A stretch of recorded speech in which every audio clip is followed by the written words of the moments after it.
What about the ruling of this pretend magic? What about buying your kids a little, box set on how to do little magic tricks and make the card disappear and pick a card, any card?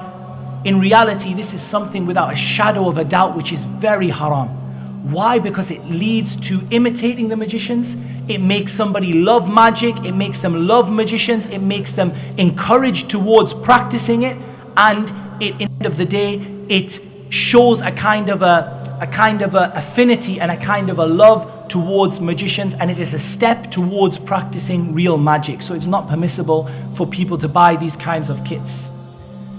Other forms of knowledge that are related to magic that have the same ruling: fortune telling, soothsaying, reading the tea leaves, reading the palms, astrology, a diviner or a seer, someone who says that I can tell you where your car got stolen, who's got it, I can tell you who did this, somebody broke your window last night, I can tell you who it is.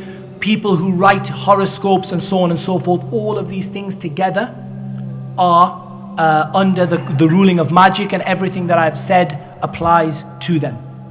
What about these people we see on TV? What about David Blaine? What about Chris Angel and all of these people that are seen on TV? And what is the ruling of watching them? It is said that some of these people use tricks of the camera and tricks of the studio and computer-generated graphics to do what they do. Even if this is true, it would be haram to watch them. But from my experience and what limited knowledge I have, and Allahu A'lam, it seems to me that these people are genuinely engaged in magic. And it is very clear that the description of the magician applies very closely to them, and many of the tricks they do cannot be explained away by tricks of the television. Even if they were tricks of the television, it would not be permissible for you, because this would be something that is showing love towards the magicians, imitating the magicians, loving the people who hate Allah and His Messenger sallallahu alaihi wasallam. So it would not be permissible anyways, but it seems that they are genuinely magicians, the majority of them, and it is extremely, extremely serious to watch them.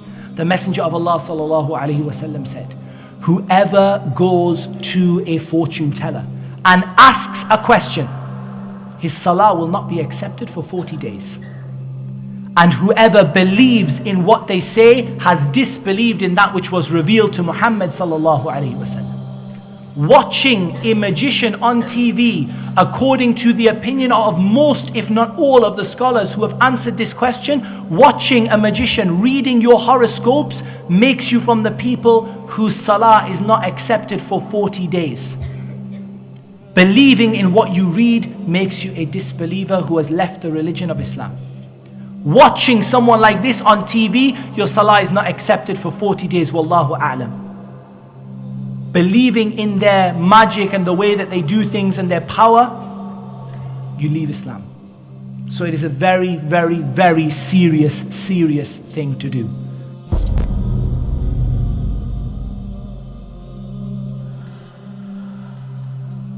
Sometimes people are lured into practicing magic because they enter into things like, for example, they get involved in tricks of the hand. Maybe it's a simple putting something under the sleeve and it comes out of the other side, and then they want more, like a drug addict. More and more. It's not enough to simply make a coin disappear in their hand and appear in the other hand. Then it has to be more and more and more until they go into things, maybe perhaps they go into a Ouija board or something like this, which involves calling upon the shaitan, and then once the shaitan gets hold of them, they go into it further and further.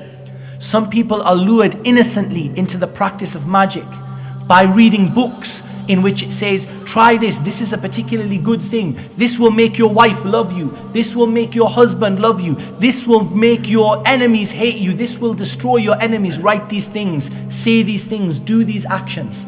So people come into magic in different ways. Some of them follow their desires for richness, for fame, for wealth.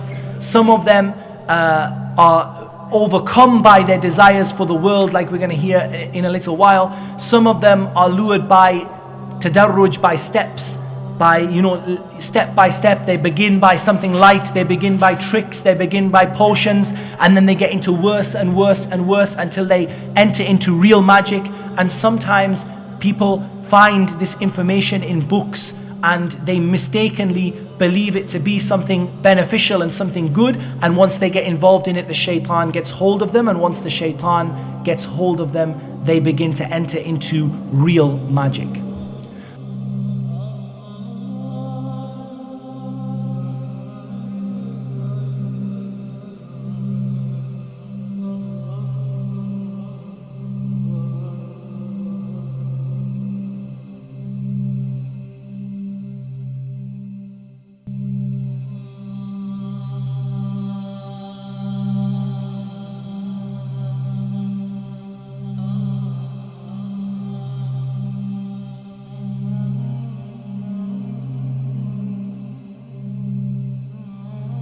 Because we are human, we all have special heads. Our intelligence allows us to be masters of our universe.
A lot of what's happening today is in this realm. And it's very difficult for people to understand this. But when you study it, what you find is that